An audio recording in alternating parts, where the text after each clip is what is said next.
We can change our friends, but we can't change our neighbors. That is what our former Prime Minister Atal Bihari Vajpayee ji said. But what if one of the neighbors is having a stated doctrine of bleeding our country with 1,000 cuts? Now, in that case, should we stay quiet or should we revert back in the same breath? Definitely, your answer would be that we should definitely revert back.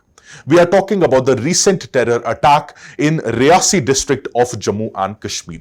Now, while many of you were busy watching the oath-taking ceremony of our Prime Minister or either watching the India-Pakistan match, there was a very heinous act of terror committed in the Riasi district of Jammu and Kashmir, where many innocent people lost their lives and 30 plus innocent people are critically and severely injured. Now, this terror attack should not be seen separately or should not be seen in silos, because the other underlying issues of Jammu and Kashmir militancy, terrorism in the Union Territory of Jammu and Kashmir, the issue of our national security, and also the broader aspect of India-Pakistan relation should be seen with respect to this particular terror attack. So let us know some of the very critical details about this particular terror attack. So this happened on 9th of June 2024 at the evening time, and it happened at what place? It happened in the Riasi district. Now let us see the Riasi district in this particular map. This is the map of Jammu and Kashmir, and if you highlight this particular area, if you zoom in this particular area, you will see here is the district of Riasi where the act of terror was committed, and this is the place of Jammu, this is Samba, and this is Kathua. Very important places in the map of Jammu and Kashmir.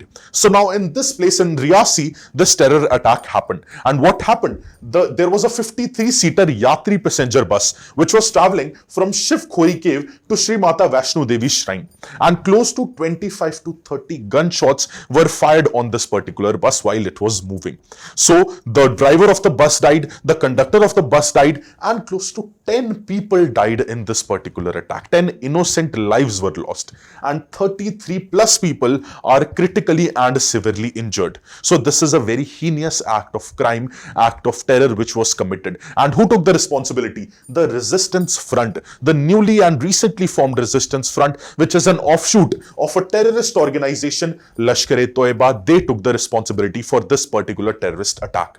Now, this is not just one terror attack. In the last many years, multiple terrorist attacks have taken place in the Union Territory of Jammu and Kashmir. Let us know about those terror attacks with the help of certain tables. Now, if you see this map of Jammu and Kashmir, you will see a very famous range, that is the Pir Panjal mountainous range. Now, Pir Panjal range divides the Jammu and Kashmir region into Jammu at the southern part, that is Jammu here, and Kashmir in the northern part. Now, this Pir Panjal range for the terrorists, for the militancy in Jammu and Kashmir, this Pir Panjal range is very crucial, because you will see that in most of the cases in earlier years from 1990s, 2000s and 2010s, most of the terror attacks were conducted north of Pir Panjal range, which includes the valley districts, which includes the districts like Baramulla, Kupwara, this Gandarbal, this Bandipur, this Pulwama, Badgaon, Shopian. All these districts are the part of the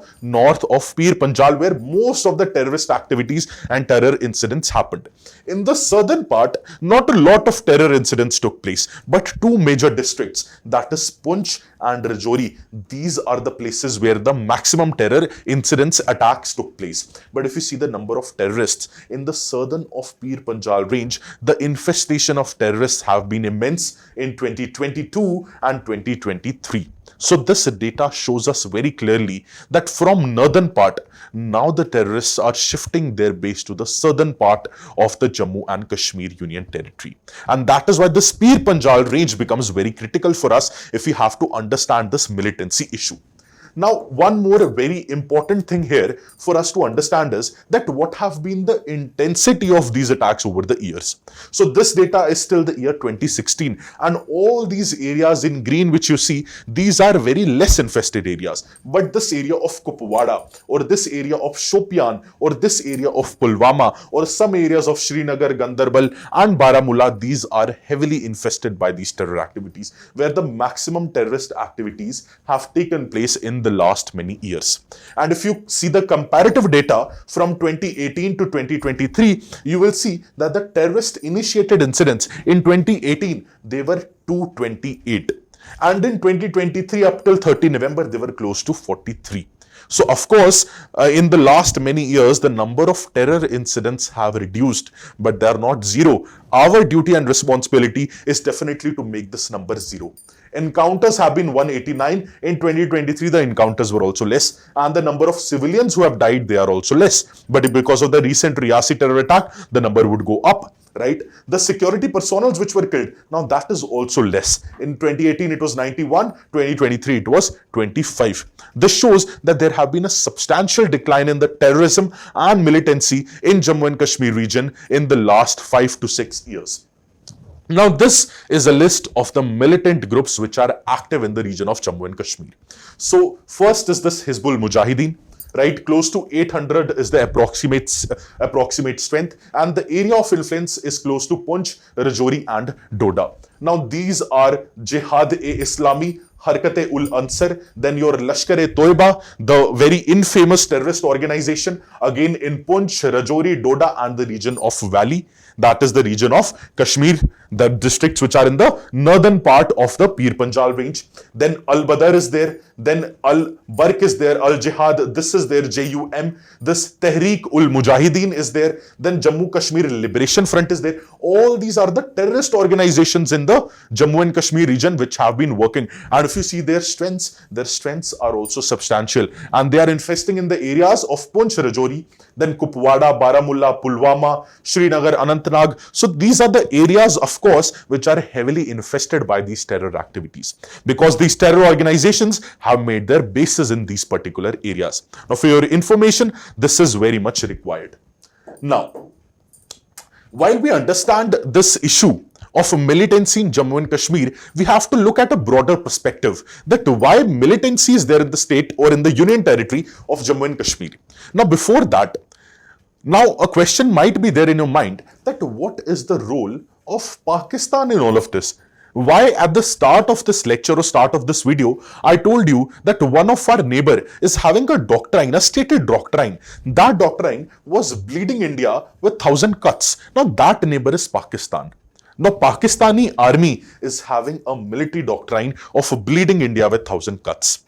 And that is a stated doctrine of theirs. And because of that, they use covert wars using insurgents to basically destabilize our country and destabilize the region of Jammu and Kashmir. Now, Jammu and Kashmir has been a contentious issue from their perspective since 1947. For us, there is no contention. For us, it is crystal clear that Jammu and Kashmir is an integral part of our country. Even the areas of the Pakistan-occupied Kashmir and Gilgit-Baltistan region, they are an integral part of India. Because in 1947, instrument of accession was signed by Maharaja Hari Singh. But after that, again, Pakistan made it a contentious issue. But for us, there is no contention at all. But Pakistan wants the area of Jammu and Kashmir. That is why they have been trying to send terrorists in our valley, send terrorists in the area of Jammu and Kashmir to destabilize that region. Right? Okay. So in 1965, in the UNSC conference, UN Security Council conference, Zulfikar Ali Bhutto, the former Prime Minister and the President of Pakistan, he categorically said that we are in for a 1,000-year war against India. Now, that was categorically said by the former Prime Minister and President of Pakistan, which means that Pakistan as a region will be against India for the next coming many years. And this doctrine of what Zulfikar Ali Bhutto had to say, this was made into application, this was put into application by General Zia-ul-Haq, the infamous dictator who gave form to this particular doctrine. And because of that, involvement of Pakistan could be seen in the two major incidents which happened in 1970s, 80s and 90s in our country, which shook the entire country. So in 1970s and 80s, you saw the Punjab secessionist movement. Now in that also, Pakistan had a major role to play. Pakistani army had a major role to play. If you see in 1980s, when Kashmir separatist or insurgency began in 1980s, 1990s, and afterwards, here also you see a very considerable role played by the Pakistani army and ISI. Now, the Pulwama attack in 2019. Now, no one can forget that. And Jaish-e-Mohammed took the responsibility of it. But again, Pakistani army and ISI, they provided support to Jaish-e-Mohammed, and we have proofs for that. And they provide support to the Jaish-e-Mohammed for conducting this particular attack. So Pakistan as a region, as a country, has been against India and has been indulging in state-sponsored terrorism against India since last many decades. But of course, after 5th of August 2019, when some of the portions of the Article 370 we abrogated, and basically the abrogation of Article 370 happened, after that, the incidents related to the terror activities in Jammu and Kashmir have basically reduced. But they have not been zero. Our motive is to make them zero. But of course, we are on a way to reduce those terror activities, and we have been reverting back to Pakistan with full strength and full force afterwards. Now again, for you to understand more about the Pakistani doctrine or Pakistani military doctrine against India, I have some words said by a former ambassador of Pakistan to United States of America. So this is said by Hussein Hakini, who's a former Pakistani diplomat. And now Pakistani diplomat, he's a very important position holder. And he said this in 2016. He said that Pakistan sees jihad as a low-cost option to bleed India. The security apparatus views terrorism as irregular warfare. Now, Islamabad, that is Pakistan, feels this is the only way to ensure some form of military parity. These are the words of a former Pakistani diplomat. And this clearly shows that Pakistan as a country is totally against India and has been perpetrating state-sponsored terrorism against India.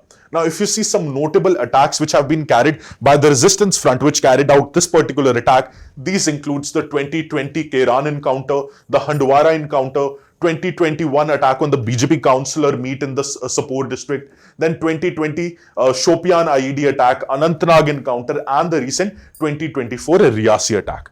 Now, what are the allies of this resistance front? The People Anti-Fascist Front, then Jammu and Kashmir Liberation Front, Al-Badr, they are the basically allies, right? And if you remember, if you see the previous slide, I told you that the resistance front is an offshoot of Lashkar-e-Taiba. Now, Lashkar-e-Taiba has also been involved in a lot of instances of perpetrating terror in our country. So, if you see these infamous attacks, the 2000 terror attack on the Red Fort, the 2001 Indian Parliament attack, right? The 2005 Delhi bombings, the 2611, the infamous 2611, the 2010 Pune bombing, all these terror attacks have been perpetrated by this particular organization, right? So, again, this shows that a lot of terrorist organizations in our country which are operating especially in the region of Jammu and Kashmir, they have been sponsored by Pakistani army and they have been sponsored by Pakistan.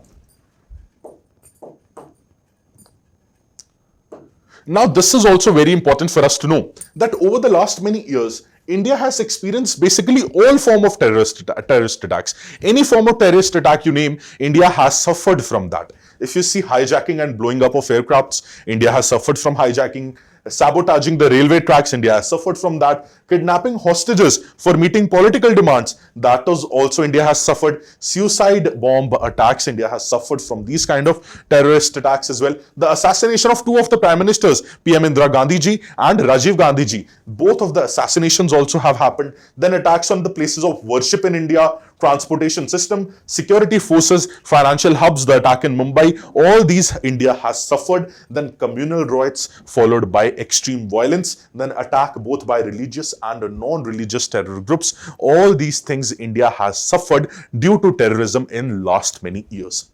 Now again, in this regard, what is very important for us to understand is that in the last many years, how there have been shift in the tactics used by these terror organizations. How have they devised new tactics to basically harm India and bleed India in thousand cuts, right? First is the emergence of homegrown terrorists. Now, this is very, very important. If you see this particular table over here, this will tell you the demographic of militants in the Jammu and Kashmir region. So, post 2019, 83% of the terrorists have been local youth.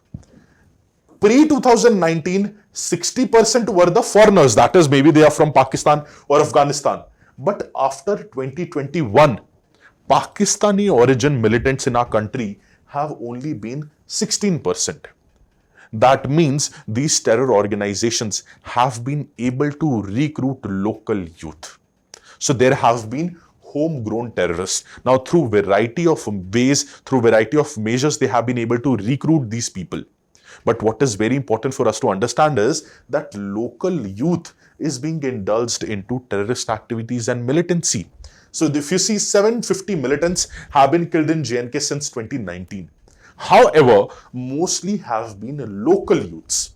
And the percentage of the foreign militants has been very, very low, which means that they are recruiting disaffected and vulnerable youth of Jammu and Kashmir, which is vulnerable to the recruitment, vulnerable to the religious ideology maybe, or brainwashing done by the terrorist organizations. They are vulnerable to that, so they have been recruited. And there have been localization of terror in our country, localization of the terror in that particular region, and indigenization of terror, which is very, very harmful for any country. So there have been a shift in tactics, and we need to change the tactics as well. One more shift in tactic is the hybrid terrorists which we see. So hybrid terrorists are basically civilians. They will act, sit, talk, eat like normal, regular humans, normal, regular civilians. They might be sitting in front of you and you might not know that they are militants. That is how the hybrid terror works. So they are having no prior link to the terrorist organizations. They come back to the everyday life post the attack. So just imagine a person who's having a shop in Riasi district being recruited by a terrorist organization. After they commit the act of terror, again they go back to the shop and live the normal life. They're having wife, they're having children, and they're living a normal life, but have been recruited by a terrorist organization. Just imagine how harmful is that. And this hybrid terrorists warfare have been increasingly seen in the last many years in Jammu and Kashmir, which is a very, very alarming issue. Of course, police and security forces have been doing best which they can, but again, effort needs to be pumped up. Also, we see the social media propaganda done by these terror organizations. So on Twitter, right, which is now known as X, on Facebook, and especially on Telegram, where a lot of videos are circulated for this propaganda and for brainwashing of the youths. A lot of videos are circulated by these terror organizations, and which the security forces have not been able to intercept. Now, because of that, social media propaganda is again an important tool being used, which has been a shift in the tactics used by the terror organizations. Now, there have been new groups, offshoots of Lashkar-e-Taiba, Jaish-e-Mohammed. Now, there have been new groups formed. For example, the Resistance Front again, which carried out this Riasi attack, right? And there is PAFF, People Anti-Fascist Front, right? So, new groups have emerged over the years, which again is a very serious and alarming issue, and indulgence of these groups in guerrilla warfare. In guerrilla warfare tactics, which is again very important, because in guerrilla warfare tactics, you require special forces. You require security forces which are specially trained for those terrains. For example, in Naxal areas, the forces we can see which are involved in this guerrilla warfare, right? So in J&K also, this guerrilla warfare has been seen in the last many years. So there have been again divergence of tactics, a shift in tactics used by the terrorist organizations to infest terrorism in the state, in the Union Territory of Jammu and Kashmir. Now, one very important thing which we have to know is that what is the counter strategy which is deployed by India. Now, of course, we Indians are not stepping back. We are not silencing because of this particular attack.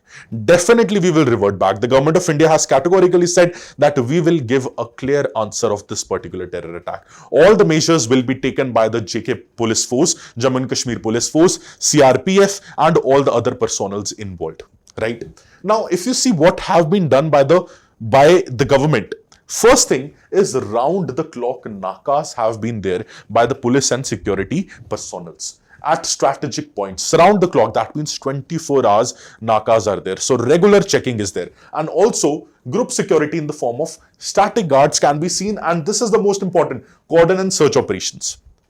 Cordon and search operations in highly strategic areas in particular locations where there is high vulnerability to terrorist attack have been there.